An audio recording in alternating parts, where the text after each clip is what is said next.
Sir तो ये सुनने में आया है, ये मेरा क्वेश्चन नहीं है, ये सुनने में आया है कि मतलब जो लोग कैंप्स पे जाते हैं आप उनकी शादियां भी करवा देते हैं। जहाँ जहाँ खुदावंद की मर्जी होती है, जी जी। जिस जिसको खुदा ने जोड़ना होता है, हमने तो सिर्फ एक माहौल बनाया। अच्छा सर ये बताएं, सेकंड क्वेश्चन हमारा ये है कि सेंट पैट्रिक कॉलेज में आप प्रोफेसर कब से काम कर रहे हैं? सेंट पैट्रिक्स हाई स्कूल के बिशप बिशप एंथनी लोबो साहब से मिला जी जी। और फिर मैंने अपने बारे में बताया। और जब मैंने अपने बारे में बताया तो वो हक्का बक्का रह गए कि एक क्रिश्चियन कॉलोनी में तू एमए इंग्लिश और एमए के साथ तू इधर क्या कर रहा है? उनके अल्फाज थे व्हाट आर यू डूइंग। अच्छा सर, जीसीएफ पे थोड़ी सी बात हम करें। जीसीएफ कब वजूद में आई, आगाज कब? और यूं ग्रेजुएट फेलोशिप 1987 से एक तरह से ये वजूद में आई। मतलब कह सकते हैं 1987 से आगाज हुआ।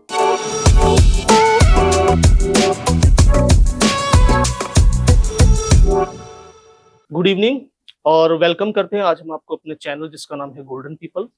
आज आप हमारे साथ जो पर्सनैलिटी मौजूद हैं, जो शख्सियत मौजूद हैं, आपका नाम सर इमैनुअल मुमताज है। आप एजुकेशन डिपार्टमेंट से मुंसलिक हैं और सेंट पैट्रिक्स कॉलेज में एज अ प्रोफेसर अपनी खिदमात सर अंजाम दे रहे हैं। इसके साथ साथ आप पैरा चर्च ऑर्गेनाइजेशन जिसका नाम है जीसीएफ ग्रेजुएट क्रिश्चियन फेलोशिप के साथ काम भी कर रहे हैं और उनके चेयरमैन भी हैं।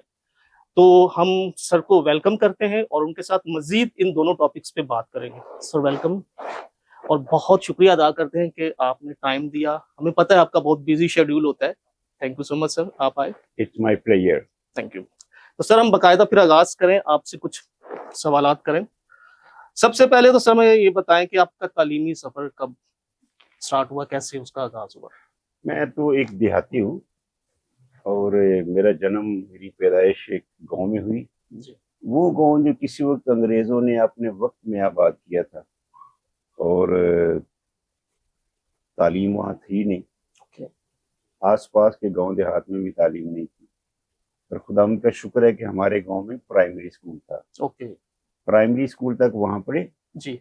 और इसके बाद फिर एक और स्कूल था 4 किलोमीटर दूर, और वहाँ पर था क्लास 6, 7, 8 का स्कूल। अच्छा, प्राइमरी तक आप यहाँ और उसके बाद फिर वहां से? हाँ, तो 3 साल तक पैदल जाना पैदल आना। मैं अकेला ही नहीं था, मेरे गांव के जो बाकी मुसलमान लड़के थे वो भी होते थे। तो पर वो वक्त ऐसा देहाती जिंदगी का होता कि 3, 4 किलोमीटर तो कोई बात ही नहीं होती हमारे लिए पैदल। सही। वहां से फिर क्लास 6, 7, 8 का इम्तिहान मैंने पास किया। जी जी। और पंजाब वाले लोग जानते हैं कि पंजाब में 8वीं जमात का बोर्ड का इम्तिहान होता अच्छा। है, और उस बोर्ड के इम्तिहान में मैंने पोजीशन ली थी। और ये मेरे लिए इसलिए इंतहाई खुशी की बात थी कि जिस गांव में मैं पढ़ता था वहाँ वहाँ चारों तरफ के 5-6 देहातों के लोग लड़के और भी आया करते थे। अच्छा। तो जब भी सालाना बोर्ड एग्जाम होता और उसका रिजल्ट निकलता, जी जी। तो जिस भी लड़के की पोजीशन आती तो उसकी रोड़ी पड़ जाती थी, इस साल इस लड़के ने पोजीशन लिया। तो उस साल फिर मैंने पोजीशन ली। क्या बात। और मेरे लिए और मेरे घराने के लिए, मेरे वालिद साहब के लिए इंतहाई खुशी की बात थी। जी। और मेरे वालिद साहब को भी दोस्त दिल से मुबारकबादें भेजते थे। और मेरे वालिद साहब वहाँ क्या कर सकते थे, बस यार दोस्तों में टाफियाँ बांट बांट के खुशी की कि हाँ इस साल मेरे बेटे ने बोर्ड के इम्तिहान में पोजीशन ली है। फिर शहर है हमारे करीब, गोजरा शहर। अच्छा। तो वो भी अपने वक्त में अंग्रेजों ने ही आबाद किया था। ठीक है। और वहाँ क्रिश्चियन का बहुत काम है, अच्छा। अपने वक्त में भी और अभी भी। जी जी। वहाँ एक बॉयज हॉस्टल है जिसका नाम है Ivoire hostel. Ivoire. Ivoire. Ivoire. तो उस आइवर हॉस्टल में फिर मैंने 2 साल रह के पढ़ा। जी जी। लेकिन गुजरा शहर में कैथोलिक स्कूल था जिसका नाम था सेंट एल्बर्ट्स हाई स्कूल। अच्छा। तो सेंट एल्बर्ट्स हाई स्कूल से फिर मैट्रिक पास किया। ओके। और फिर खुदावंद की मर्जी के मुताबिक मेरे लिए वसाइल और जराए खुलते गए, चूंकि मैं पढ़ने में जरा दूसरों से काफी हद आगे तक थे बेहतर मतलब था। जी। और फिर मुझे सियालकोट में भेजने वाले वही हॉस्टल के लोग। अच्छा। सियालकोट में भी फिर मुझे हॉस्टल में रहना पड़ा क्योंकि मेरे को रिश्तेदार नहीं थे वहाँ। ठीक है। और फिर वहाँ एक बड़ी सहूलत थी कि वो चूंकि मिशन का कॉलेज था, उसका नाम था मरे कॉलेज, आज भी है। अच्छा। आज भी है वो मरे कॉलेज। और उसमें स्कॉलरशिप बहुत आया करते थे। अच्छा। और जो लड़के बहुत अच्छा पढ़ते थे जी जी। उनको बहुत अच्छे स्कॉलरशिप मिलते थे। अच्छा। तो गोया कि मैं वहाँ 2 साल एक तरह से समझ ली कि फ्री पढ़ा, स्कॉलरशिप आपने क्योंकि मैं वहाँ से? अच्छा पढ़ता था। ठीक है। लिहाजा मुझे हॉस्टल की फीस भी मिल जाती, जी जी। मुझे कॉलेज की फीस भी मिल जाती। और किताबें वगैरह तो हो कॉलेज वाले ही हमें दे दिया करते थे। अच्छा अच्छा अच्छा। तो यूं फिर मैंने वहां से एफएससी प्री इंजीनियरिंग ग्रुप के साथ की। प्री इंजीनियरिंग, अच्छा। और फिर मेरे बड़े भाईजान यहाँ कराची शहर में सरकारी मुलाजमत करते थे, उन्होंने मुझे यहाँ बुला लिया कि आप यहाँ आ जाए, मैं आपको इंजीनियरिंग कराता हूँ। ठीक है। किसी भी सूरत में इंजीनियरिंग में तो दाखिला मुझे ना मिल सका, अच्छा लेकिन फिर मैं टीचिंग लाइन में आ गया। और टीचिंग लाइन में फिर मैंने टीचर ट्रेनिंग की। एफएससी तो मैं पहले से था। बहुत जल्दी विद इन अ मंथ मुझे गवर्नमेंट सेक्टर में जॉब मिल ये गई। बहुत बड़ी बात है, वरना लोगों को हाँ बहुत जी, टाइम मुझे लगता है। एक महीने के अंदर अंदर ही गवर्नमेंट सेक्टर में जॉब मिली। जी। गवर्नमेंट स्कूलों में ये दस्तूर है कि वहाँ बड़े शानदार बड़े सीनियर टीचर होते हैं। एक्सपीरियंस। और मैं उस वक्त हार्डली 23-24 साल का था। अच्छा, वेरी यंग एज में थी। तो दोस्तों ने जो सीनियर लोग थे मुझे मशवरा दिया कि बेटा एजुकेशन डिपार्टमेंट में रहना है तो ये जो आपकी तालीम है ये तो कुछ भी नहीं है, और ये तो आप इसको इम्प्रूव करें। अच्छा। फिर जाहिर है फिर मैंने एमए किया, एमए पॉलिटिकल साइंस किया। वाह। फिर मैंने बीएड किया, फिर मैंने एमएड किया। वाह। और अभी भी उन्होंने कहा नहीं अभी भी पूरी नहीं हुई है। अच्छा। फिर उन्होंने मुझे मशवरा दिया कि गवर्नमेंट सेक्टर में एमए इंग्लिश बहुत थोड़े होते हैं, अच्छा, आप एमए इंग्लिश करें। तो फिर मैंने हिम्मत करके एमए इंग्लिश कर लिया। क्या बात। और जैसे ही मैंने एमए इंग्लिश किया तो फिर तो वाकई मेरे लिए बड़े दरवाजे खुल गए। जाहिर सी बात है, आप स्टेप बाय स्टेप सर जिस तरीके से आप ये मराहिल तय करते गए, हाँ जी। तो तो इस वक्त मैं डबल एमए हूँ, एमए पॉलिटिकल साइंस हूँ एजुकेशन, और उसमें एमए इंग्लिश लिटरेचर हूँ, क्या बात। बीएड हूँ, एमएड हूँ। और फिर इत्तेफाक देखें कि ये दूसरा सवाल भी है, वैसे कभी सेंट पैट्रिक्स में कब आना हुआ तो फिर मैं उसका जवाब वहाँ दूंगा। जी जी। पर फिर मेरी उस इंग्लिश ने मेरे लिए इधर हमारे मिशनरी स्कूलों के लिए दरवाजे खोले। ओके। और फिर मेरे लिए खुदा ने बड़ी मेहरबानियां की, और वेरी इंप्रेसिव। आपने जिस तरीके से, खुदा का शुक्र करता हूँ। बिल्कुल शुक्र करना चाहिए। अच्छा सर, ये बताएं, सेकंड क्वेश्चन हमारा ये है कि सेंट पैट्रिक कॉलेज में आप बतौर प्रोफेसर कब से काम कर रहे हैं? क्रिसमस का सीजन था, जी। और जिस कॉलोनी में मैं एफसी एरिया क्रिश्चियन कॉलोनी में मैं रहता था, तो वहां पर क्रिसमस का प्रोग्राम था। Okay. Saint Patrick's High School के बिशप एंथनी लोबो साहब वहाँ चीफ गेस्ट। अच्छा।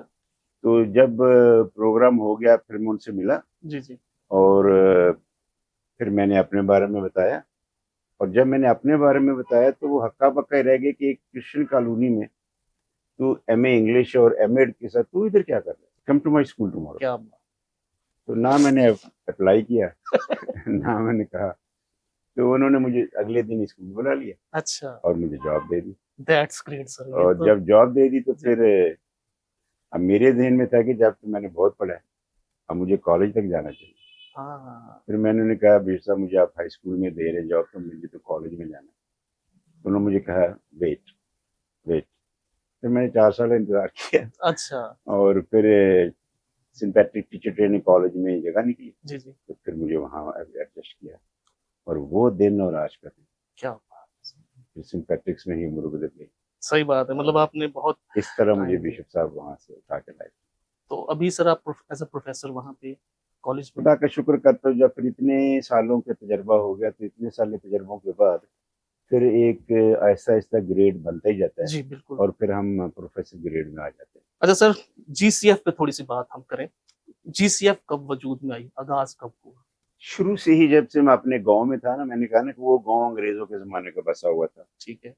और वहाँ चर्च था, अच्छा। चर्च ऑफ पाकिस्तान का, या सीएमएस एक्चुअली हम उसको कहा करते थे। ठीक है। 1924 का ओह। अंग्रेजों के जमाने का चर्च बना हुआ था। तो गांव में भी फिर हम रेगुलर चर्च जाया करते थे। तो चर्च के साथ अटैचमेंट मेरी बचपन से हुई, और इसके लिए खुदा उनकी शुक्रगुजारी करता हूँ। जब तक कराची आ गए जी जी। तो कराची में भी आके तो जो वो ऑर्गेनाइजेशन जो स्टूडेंट्स के साथ काम करती थी, लाइक चाइल्ड एवेंजलिज्म फेलोशिप, ठीक है। और इसी तरह की और दूसरी PFES, अच्छा। Pakistan fellowship of evangelical students, तो इन लोगों के साथ मेरे राब्ते हो गए, जी। और फिर उनके साथ हम स्टूडेंट लाइफ के साथ बड़ा काम करते रहे। ओके। श्रीलंका में 1987 में फिर एक कॉन्फ्रेंस थी ग्रेजुएट्स की, ग्रेजुएट्स की। ओके। फिर उन्होंने मुझे वहाँ भेजा। अच्छा। तो जब वहाँ हफ्ता भर रहे तो सीखा कि यस यार दुनिया में तो बड़ा काम हो रहा है। काम हम हो रहा है। पाकिस्तान में सारी उम्र स्टूडेंट के साथ ही लगे रहते हैं, स्टूडेंट के बाद भी एक बड़ी शानदार लाइफ है। तो वापस जब मैं जहाज में बैठा हुआ वापस आ रहा था तो ऐसे ही टेक लगा के बैठा हुआ था, जी जी। आंखें बंद की हुई थी, मैंने उर्दू में आवाज सुनी, अच्छा। अब तूने क्या करना है। अब मेरे लिए हक्का बक्का होने वाली बात थी कि भाई श्रीलंका है, हॉलैंड का वो KLM एयरलाइन का जहाज था, ठीक है। यहाँ उर्दू बोलने वाला कौन है। कौन?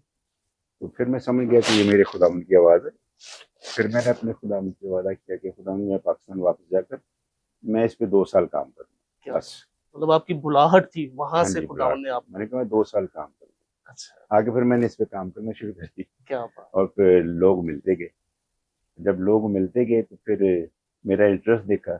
फिर वही लोग जिन्होंने मुझे श्रीलंका भेजा था, जी जी। उन्होंने मुझे फिर सिंगापुर के लिए रिकमेंड कर दिया, अच्छा। जब सिंगापुर जाएं। दूसरे कोर्सेज के लिए। फिर वहाँ लीडरशिप ट्रेनिंग क्लास की ट्रेनिंग ली जी। और यूं पाकिस्तान आकर फिर ग्रेजुएट स्पेशल फेलोशिप पे काम शुरू किया अच्छा। और अच्छे ग्रेजुएट्स मुझे मिलते गए। जी जी। ये चूंकि एक नई तंजीम थी, इस तरह की तंजीम में पहले नहीं थी नहीं थी, कराची बिल्कुल में। सही कह रहे हैं आप। कराची में सिर्फ स्टूडेंट ऑर्गेनाइजेशन बहुत थी, लेकिन जो प्रोफेशनल के साथ काम करना, ग्रेजुएट के साथ काम करना, वो ये पहली तंजीम थी जो इंट्रोड्यूस हुई। जी। और फिर मुझे अच्छा खासा जो कहना चाहिए इस्तकबाल है ना, वो कराची में मिल गया मिल गया रिस्पांस, अच्छा आपको और मिला। रिस्पॉन्स मिल गया।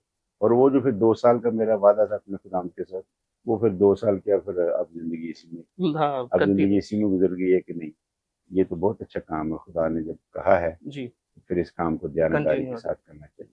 ठीक और है। यूं ग्रेजुएट फेलोशिप 1987 से एक तरह से ये वजूद में आई। मतलब कह सकते हैं 1987 से आगाज हुआ। 1987।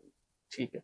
तो सर जीसीएफ का मोटिव क्या है, काम क्या करती है? हाँ, काम इसके करने का तरीका ये है कि भाई जब वो श्रीलंका में कॉन्फ्रेंस में थे तो वहाँ सारी चीज़ें हुई, क्योंकि हमारे लिए तो नई चीज़ तो नहीं है। ठीक है। तो वहाँ पता चला कि इंग्लैंड में जो 2 यूनिवर्सिटीज़ हैं बहुत बड़ी, कैम्ब्रिज और ऑक्सफोर्ड, जी। तो वहाँ पूरी दुनिया के लोग पढ़ने आते हैं, सही कह रहे हैं। पूरी दुनिया से। तो खुदा ने 15-20 लोगों का एक ग्रुप तैयार किया इंग्लैंड से, अच्छा। और खुदा ने उनको बस ये रोशनी दी कि इन सारे बच्चों के पास जाओ और देखो जिनके पास रहने के लिए घर नहीं है या हॉस्टल में जगह नहीं मिली, तो उनको 1 साल 2 साल के लिए अपने घर में जगह दी। That's great. बहुत बड़ी वो बात है, बहुत बड़ी बहुत बात बड़ी है बात उस है। जमाने में। जी। तो उनको अपने घर में जगह दे देते ताकि उनकी तालीम का सिलसिला ना रुके। क्या बात। जिसके पास पैसे ना होते, कमी होती, तो फिर उनको फाइनेंशियली सपोर्ट करते वो भी ताकि अच्छा जी। तालीम हासिल करें, तालीम नहीं रुकनी चाहिए। रुकनी चाहिए। फिर उनके साथ बाइबल स्टडी ग्रुप बनाते अच्छा। जो क्रिश्चियन बच्चे होते। जी जी। तो यूं ये सिलसिला कोई 20 साल तक चलता रहा। 20 साल। वाह। 20 साल के बाद खुदा ने उस ग्रुप के एक बंदे से ख्वाब में रोया में बात की अच्छा। कि आप जो इतनी बड़ी इन्वेस्टमेंट करते हैं इसका क्या नतीजा निकला, क्या है, कब क्या फल मिला। हाँ। और फिर जब उन्होंने लंदन में, मैनचेस्टर में और इंग्लैंड के दूसरे शहरों में सर्वे किया, लोगों से मिले जिनके एड्रेसेस या कॉन्टेक्ट उनके पास थे, जी जी। तो उनकी हैरत की इंतहा ना रही कि वो जो कभी हमारे पास यंग बॉयज गर्ल्स आए थे, अब तो वो बड़े मेच्योर हो गए, हाँ हाँ हाँ। अब वो अपना अपना बिजनेस कर रहे हैं, क्या। अब वो किसी कंपनी के डायरेक्टर हैं, किसी के ओनर हैं, किसी के क्या हैं, किसी के क्या मतलब हैं। जिन बच्चों को उन्होंने सपोर्ट किया, सपोर्ट ट्रेन किया किया। हुआ था, अब वो बड़ी शानदार पोजीशन में आए हुए थे। मेरे ख्याल आपके सर, सॉरी इंटरप्शन किया, आपका जो जीसीएफ का लेटर पैड है उस पे एक वर्ड भी लिखा हुआ है, someone has built you, you built built someone, someone. उसी तरफ ही आता है। जी तो फिर उनको इकट्ठा किया उन्होंने दोबारा से इंग्लैंड में। आइए भाई, जी। इंग्लैंड में जब दोबारा इकट्ठा किया लंदन में, जी जी। तो फिर उनको कहा भाई याद करो वो वाला वक्त जब हम तुम्हारे पीछे थे। हाँ हाँ। अब तुम इस पोजीशन में आ गए हो कि अब तुम करो आगे वही कंटिन्यू काम, करो। वही करिए, रुकना नहीं चाहिए। सही। तो उन लोगों ने एग्री किया। ठीक। तब ये ऑर्गेनाइजेशन बन गई जिसका नाम रखा गया है ग्रेजुएट्स क्रिश्चियन फेलोशिप, फेलोशिप। और उसका फिर वो मोटो बनाया गया, someone has built you, you build someone. Sir Urdu में भी बताएं जरा। कभी किसी वक्त किसी ने आपकी मदद की ठीक और है। आप बड़े आदमी बन गए, ठीक है। अब आपका भी काम है आप भी किसी एक की मदद करें ताकि वो भी जिंदगी में बड़ा आदमी बन जाए। क्या खूबसूरत सो मोटिव है। ग्रेजुएट फेलोशिप ये काम है।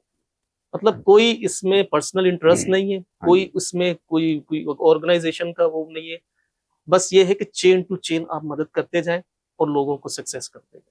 क्या ये खूबसूरत काम है। मोटिव। जब से फिर हमने कराची में इसको पाकिस्तान में बनाया है, जी जी। तो आपने देखो कि एक जमाना था कि हम ग्रेजुएट फेलोशिप वाले मैट्रिक पास क्रिश्चियन लड़के लड़कियों को किताबों का सेट दिया करते थे कि भाई तालीम नहीं रुकनी चाहिए, ये लीजिए हमारी तरफ से किताबों का सेट। तो वो हमारा उस वक्त भी 3-4 लाख रुपया लग जाता था। सर ये सिलसिला अभी भी है? अब वो सिलसिला रुक यूं गया कि जब वो आया ना, वो क्या बीमारी आई थी, एक कोविड कोरोना कोविड जब आई थी, तो फिर वो गवर्नमेंट ऑफ सिंध ने सारी पास कर दी। तो हमने कहा जब सारी पास कर दी तो इतने सारे बच्चों को हम कहाँ से किताबें देंगे। तो फिर वो ऐसा सिलसिला रुका जी कि फिर हम दोबारा उसकी तरफ आए नहीं। अच्छा अच्छा अच्छा, ठीक है। लेकिन हमारा सिलसिला ये भी जारी है कि जो जिन स्टूडेंट्स को हम जहाँ भी सपोर्ट कर सकते हैं करते हैं, ताकि उसकी तालीम का सिलसिला ना रुके। क्या बात है। तो सर कह सकते हैं कि जीसीएफ का जो मेन मोटिव जो मुझे समझ में आ रहा है वो यही है कि तालीम में आगे बढ़े। सर लीडरशिप ट्रेनिंग जो आप जीसीएफ में करवाते हैं उसके बारे में थोड़ा सा बताएं, और अब तक कितने स्टूडेंट्स को आप लीडरशिप ट्रेनिंग करवा चुके हैं? ये 1990 में मुझे मौका मिला था, मुझे भेजा गया सिंगापुर जी, और फिर वहाँ 1 महीना रह के ये ट्रेनिंग की। ठीक है। पूरी दुनिया में एक बहुत बड़ा अदारा है जिसका नाम है Haggai institute for advanced leadership training, Haggai institute, और वो इंटरनेट पे है, बहुत मशहूर है, बहुत सारी दुनिया उसको जानती है। तो वहाँ रह के पूरा 1 महीना जी गुर सीखे कि लीडरशिप होती क्या है। अच्छा, लीडर बंदा, इंसान लीडर बनता कैसे। तो वो सारा एक सिलेबस था, पढ़ाने वाले बड़े शानदार लोग आते थे, जो फैकल्टी का लफ्ज़ हम उसके लिए इस्तेमाल करते हैं, वो बड़े कमाल के लोग आते थे। और मेरे वक्त में अफ्रीका के बहुत सारे लोग आए हुए थे। एक्चुअली ये इसके पीछे आइडिया ये है कि जो पुअर कंट्रीज है ना जी, उनके लोगों को ये ट्रेनिंग दी जाए। अच्छा, इसमें अमेरिका शरीक नहीं होता था, इसमें चाइना नहीं आता था, इसमें इंग्लैंड नहीं आता था, डेवलप कंट्री नहीं, इसमें फ्रांस के लोगों को दावत नहीं दी जाती, इसमें सिर्फ छोटे कंट्रीज के लोगों को बुलाया जाता था। और आइडिया यही था कि भाई यहाँ से भी लीडरशिप उठनी चाहिए। कुछ जरूरी नहीं है कि हर दफा ये लफ्ज लिखे हुए थे, जरूरी नहीं है कि हर दफा मेड इन यूएसए जाए हर जगह। क्या बात। तो ये आइडिया था पीछे, और फिर उन्होंने भी बड़ा दिल लगा के हम पे मेहनत की और सीखा। अच्छा, जब वापस आया तो फिर उसके ऊपर मैंने फिर काम शुरू कर दिया। और लेकिन शुरू में तो इसके बारे में लोगों को समझ ही नहीं आती थी कि ये क्या बात है, ये कौन सा प्रोग्राम, ये कौन सी ट्रेनिंग है। ट्रेनिंग का नहीं पता चलता ना, तो काफी देर मुझे इंतजार करना पड़ा। लेकिन फिर हम 2007 में बाकायदा इसको भी हमने अदारा बना दिया, और अब इस अदारे का नाम है institute of leadership training. Institute of leadership training, institute की आई लेते हैं हम, लीडरशिप की एल लेते हैं, और ट्रेनिंग का टी, तो फिर ILT कहते हैं। ILT, ठीक है। तो उस ILT के तहत 2007 से 2007 का मतलब अब भी इसको भी 17-18 साल हो गए जी, 2025 चल रहा है जी, बिल्कुल। तो फिर हमने पर स्टाइल वही लिया जो सिंगापुर वालों का, हैगाई वालों का, ठीक है। सिलेबस हमने वही चुना जो वो पढ़ाते, ठीक है। पढ़ाने का स्टाइल और जितना उनका तरीका था ना, वही हमने पिक किया। कुछ भी उसमें चेंजिंग नहीं ज्यादा की हमने वही वाली चीजें पिक की। और मुझे ये भी खुदावंद की शुक्रगुजारी करता हूँ कि पाकिस्तान से लोग जिस तरह महंगे और भी जाते थे जी, तो फिर उन्हीं लोगों को मैंने फैकल्टी लिया, यानी टीचर लिया, जो वहां से ज्यादा हो के आए हुए थे। ठीक है। तो उनको भी पता था कि उनका क्या स्टाइल है, तो उसी स्टाइल से पढ़ाते रहे, और यूं इसकी कदर भी एक तरह से बढ़ती गई जी। अच्छा यार, ये तो बड़ी शानदार चीज है। हर साल 50 लोगों का ग्रुप तैयार करके हम पढ़ा के 10 महीने की ये ट्रेनिंग होती है। 10 महीने की जी। 10 महीने यूं लग जाते हैं कि क्लास सिर्फ संडे को होती है। ओके। इसलिए 40 संडेज हो जाते हैं। ठीक है। 40 लेक्चर होते हैं, और 7-8 लोग हैं जो पढ़ाने आते हैं, और हर कोई अपने अपनी बारी पे अपना सिलेबस पढ़ाने आता है। हम टेस्ट लेते हैं, अटेंडेंस ज्यादा बड़ा काउंट करते हैं, किसी क्लास को मिस ना करें। ठीक है। और यूं फिर हम इसका कुछ अमली मुजाहिरे, प्रैक्टिकल हम जिसको कहते हैं, प्रैक्टिकली हम इनको कुछ काम देते हैं, कुछ असाइनमेंट देते हैं। और 50 का ग्रुप निकले तो 17-18 साल हो गए। 50 को ज़रूर दे लें तो ये 18-95 को 900 के करीब इस वक्त तक 900 के करीब हमने यंग बॉयज़ गर्ल्स को तैयार करके फील्ड में भेजे। और मेरे लिए इंतहाई खुशी की बात है कि मैं कहीं भी चला जाऊं, किसी भी चर्च में चला जाऊं, मेरे उस अदारे के बने निकले हुए लोग वहां में मिल जाते हैं। क्या बात है सर। वो उसमें लीड कर रहे होते हैं, क्वायर में लीड कर रहा होता है, कोई विरध पढ़ने में लगा हुआ है, कोई यूथ का लीडर है, कुछ लोग तो बहुत सारे ऐसे भी हैं जो पास्टर बन गए हैं और अब बाकायदा चर्च खोल ली। जी, मैं भी एक दो को जानता हूँ। हाँ जी, जी। बिल्कुल कुछ बिल्कुल लोग वो भी हैं जिन्होंने बाकायदा अपने अपने अदारे खोल लिए हैं बिल्कुल। और वहाँ वो लीड करते हैं। और मेरे दिल को खुशी होती है कि जो काम हमने किया ना उसके नतायज हैं, आए हैं, इम्प्लीमेंट हुआ है, बिल्कुल उसके नजर नतायज सामने आ रहे हैं। और जो ये था कि कौम को बनाना है, जी। उसमें हमारे भी एक हिस्सा है जब वो हम अपना रोल प्ले कर रहे हैं। आपका बहुत बड़ा कंट्रीब्यूशन है उसमें। खुदावंद और की शुक्रगुजारी मतलब करते हैं। अक्सरियत को मैं जानता हूँ जो मेरे साथ भी बैच में थे, मैंने भी ट्रेनिंग की है, हाँ जी, वो खुदावंद भी का कहीं शुक्र। ना कहीं हैं, बहुत सारे तो फॉरेन कंट्रीज में चले गए हैं। हाँ जी, बहुत सारे तो फॉरेन तो कंट्री जी, में चले गए। और वो आज भी कभी उनसे बात होती है तो वो मतलब आपको वो रिगार्ड देते हैं, ऑनर देते हैं और याद करते हैं वो ट्रेनिंग कि वाकई ये ट्रेनिंग जो है हमारे लिए कितनी बेनिफिट रही। हाँ जी, जी। अच्छा सर, अब हम थोड़ा सा कैंप पे बात करते हैं। फरमाइए फरमाइए। जीसीएफ के सालाना कैंप की सर मैंने बड़ी पब्लिसिटी सुनी है, मैं वैसे खुद भी उसमें जाता रहा हूँ, बड़ी शोहरत है। ये कब से स्टार्ट हुआ, इसके बारे में थोड़ा सा बताएं। 1990 में जब मैं सिंगापुर से आया ना, जी जी। तो हमारा पहला कैंप ही 1990 में हुआ। 1990, ठीक है। आप इसको भी जरा कैलकुलेट करें, 1990 और 2024 तक कैंप हुए, ये भी जी कैलकुलेशन कर लें। फिर 1990 में भी मुझे अच्छी टीम मिल गई जी। और जिन्होंने बहुत खूबसूरत रिस्पांस दिया। और फिर हमारे 1990, 91, 92 ये 3 कैंप हमने मरी में किए, कंटिन्यू। कंटिन्यू, एक क्या के बाद एक। और फिर हम निकले थे तो फिर हम चले गए नारायण कागान की तरफ, ओके, वहाँ हमने 5-6 कैंप किए। ठीक है। फिर हम वादी स्वात में निकल गए, हाँ हाँ हाँ। तो साल ब साल 8-10 कैंप वहाँ किए। यहाँ तक कि हम तो स्कर्दू भी गए हैं, जहाँ किसी में इतनी हिम्मत नहीं है कि दूर है काफी, वो सही कह रहे हैं। गिलगित से भी आगे 6 घंटे का रास्ता जी तय जी। करके। तो स्कर्दू में भी हमारे 2 कैंप हुए हैं। और वादी हुंजा तो ऐसा जैसे हमारा अपना घर है। क्या बात। वादी हुंजा में हमने 7 कैंप किए हैं। हालांकि वो भी सात। आसान नहीं है, दूर है क्योंकि वो भी। पाकिस्तान का कराची एक कोने में, जी। हुंजा दूसरे कोने दूसरे में। कोने। और वहाँ भी हमने कैंप किए हैं। तो कैंप की तारीख ये है कि हम इस तरह कैंपों पे निकले ठीक है, ये कि आगाज ऐसे हुआ हाँ, आपका। आगाज ऐसे हुआ। तो सर अब फिर इसके साथ ही मैं कनेक्ट करता हूँ दूसरा सवाल कि इन जो समर कैंप्स का जो मेन मकसद होता है, मोटिव होता है, वो क्या होता है? सिर्फ सैरो तफरी तो नहीं होती होगी, बताइए इस बार प्लीज। 3 बड़े ऑब्जेक्टिव हैं जी सर। जिसके तहत हम कैंप मुनक्किद करते हैं। जी।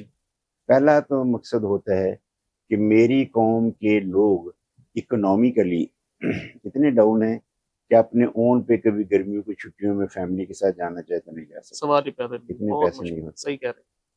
पैसों के अलावा जो बहुत सारी वाकफियत होती है ना, ट्रैवलिंग, वो जी, नहीं होती। वो भी नहीं होती, सही कह रहे जितने समझदार लोग हैं जब भी कभी इस तरह के मकामात पर जाते हैं तो पहले उसकी थोड़ी बहुत मालूमात इकट्ठी करते हैं, सब जाते हैं। हैं। बिल्कुल। तो पहला ऑब्जेक्टिव तो ये है कि वो चीज़ें जो पहाड़ मेरे बच्चे नहीं देख सकते कभी, हाँ हाँ। वो वाकई पहाड़ों को देखें और चढ़े उन पे और देखें कि खुदा ने किस तरह इनको तरतीब दी है। बेशक। वहाँ जो कुदरती झीलें बनी हैं वो देखें, कुदरत ने कैसे पानी को हमारे लिए बनाया है। आबशार जो गिरती है उसका नज़ारा करके देखे तबीयत खुश हो जाती है सही कि बात। खुदा ने वो चोटी पे पानी रखा है और वो कैसे गिरता है। और उसकी भी अपनी दरियाओं को देखें और दरियाओं की रवानी देखें। और पहला ऑब्जेक्टिव तो ये है। दूसरा ऑब्जेक्टिव डेफिनेटली ये है कि हम खुदावंद के कलाम में से तालीम देते हैं ठीक है। और हर साल उसका उन्वान लेते हैं, टॉपिक लेते हैं और पाकिस्तान के बेहतरीन स्पीकर को चुनाव करते हैं।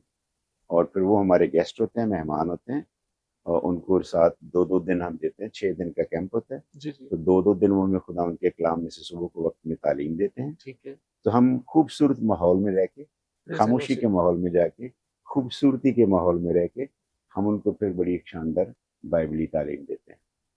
और आखिरी और तीसरा मकसद होता है मेरे लोगों में जो बाहमी रफाकत है, फेलोशिप का जिसके लिए फेलोशिप। लफ्ज़ है, वो बढ़े। लाहौर वाले जाने कराची में कौन है, जी। रावलपिंडी वाले भी जाने कि कराची में कौन है, ठीक है। कराची वाले भी जाने कि भाई दूसरे शहरों के क्रिश्चियन कौन। लोग कैसे हैं। तो इस तरह एक जो बड़ी शानदार फेलोशिप है ना, वो डेवलप होती है और वो फेलोशिप पे बड़े काम कर जाते ठीक है। हैं। वो फेलोशिप बड़े काम कर जाते हैं बिल्कुल। जब हम एक दूसरे को जानते ही नहीं है। हाँ तो फिर जब जाहिर है फिर जानने आगे। लगते हैं तो फिर बहुत सारे रास्ते खुलते हैं, बहुत सारे लोग हम जानने लगते सही है। सर एक हार्श थोड़ा सा क्वेश्चन है, अगर इजाजत दे तो पूछ सकता हूँ कैंप हैं। के हवाले से ये। इजाजत है, कोई बात नहीं। सर ये सुनने में आया है, ये मेरा क्वेश्चन नहीं है, ये सुनने में आया है कि मतलब जो लोग कैंप्स पे जाते हैं आप उनकी शादियां भी करवा देते हैं, क्या ये ठीक है? ये जो आपने सुना है, पहली बात ये कि ठीक सुना है। अच्छा, ये सही। हाँ जी, आपने जो सुना है ठीक सुना है। शादियां करवाते नहीं है, शादियां हो जाती हैं। अच्छा, खुद ही हो जाती है। हाँ जी, खुद ही होती है। और हम तो एक खूबसूरत सा ना, हरा भरा कुदरती सा माहौल मुहैया करते ठीक है। हैं। हुंजा आप गए मेरे साथ, जी बिल्कुल। क्या फूलों की बहार होती है। सही बात। हुंजा तो ऐसे जैसे फूल ही फूल है, जन्नत। ऐसे ही है। बिल्कुल ऐसे। उन फूलों में, मेरे कराची में कहाँ फूल है बताओ, है ही नहीं है यहाँ पे। कितने फूल। नहीं है सर। तो वहां जाते हैं वो, तो फिर लोग फूलों को सूंघने लगते हैं, सही। बैठ बैठ के तस्वीरें बनाते हैं और क्या करते हैं। हरियाली इतनी शानदार होती है, बिल्कुल।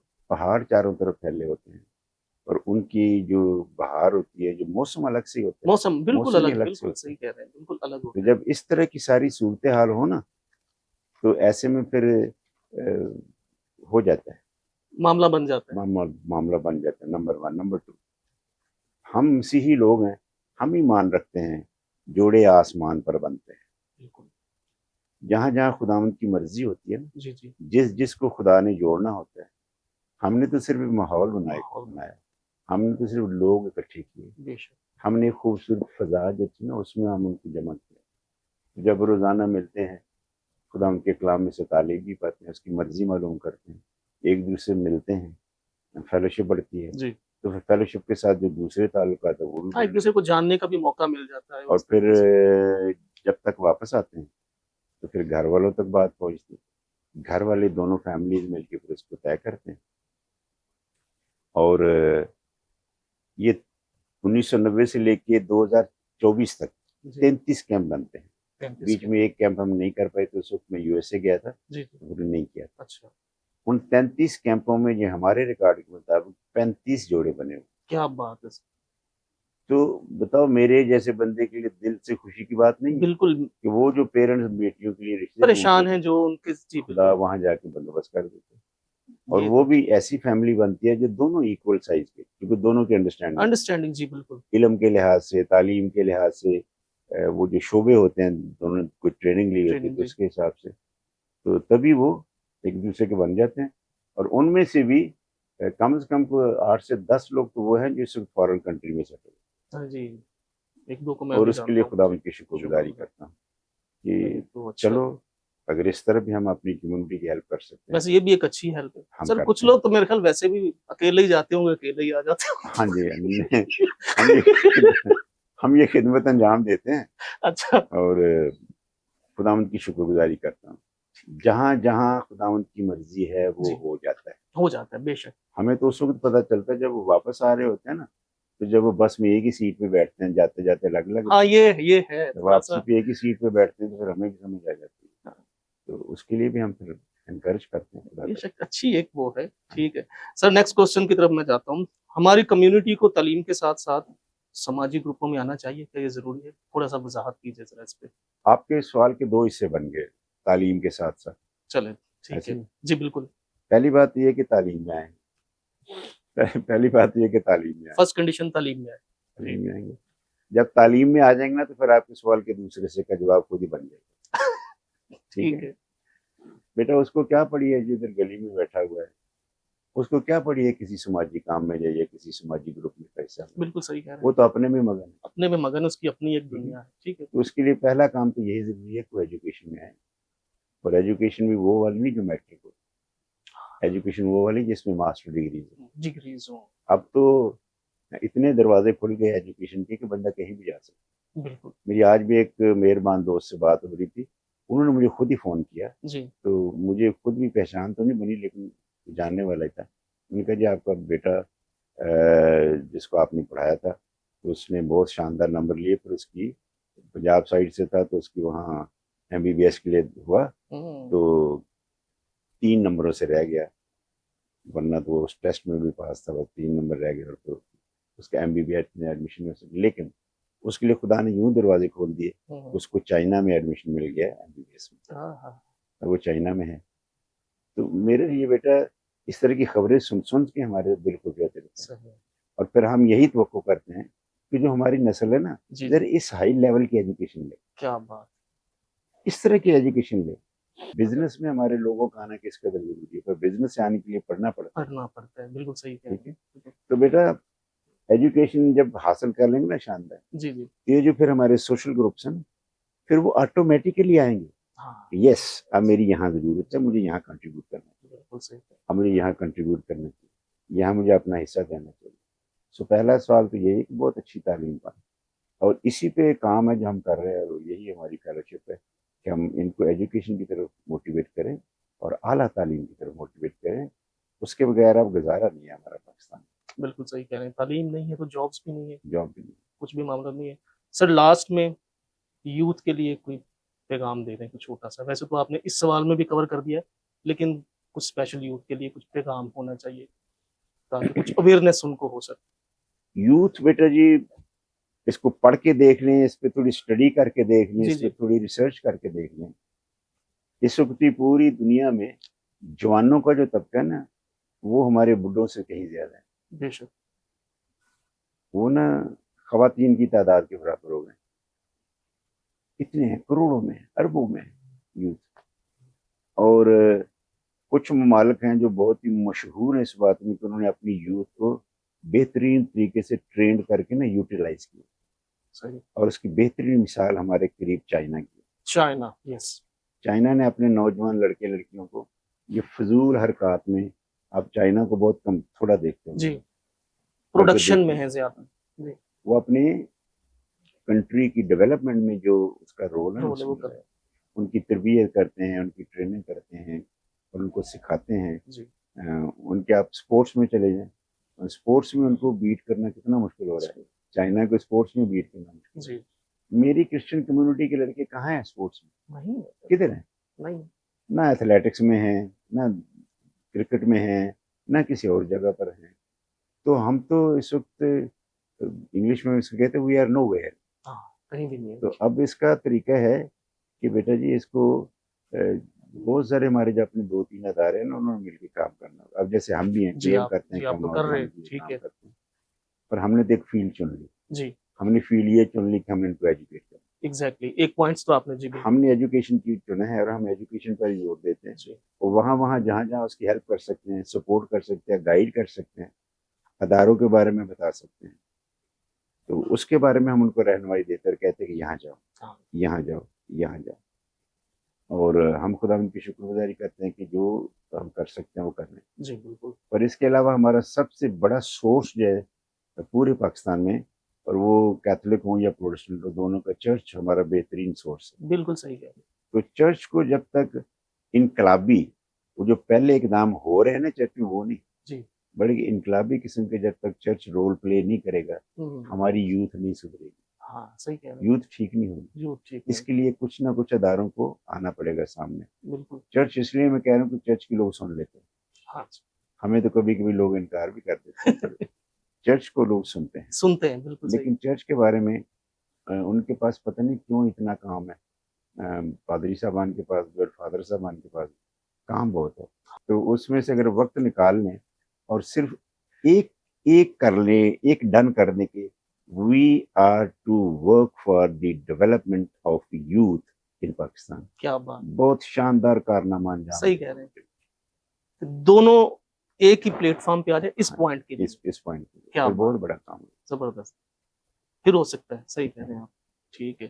Thank you so much sir आपके टाइम का, आपने हमारा टाइम दिया, बहुत मजा आया आपसे बात करके, और जिस तरीके से आपने यूथ को, हम सबको इनकरेज किया, मोटिवेट किया, इस चीज के लिए सर मैं आपका शुक्रगुजार हूँ, और उम्मीद करता हूँ खुदावंद इसी तरह आपको, जीसीएफ को आगे इस्तेमाल करता। Thank you so much.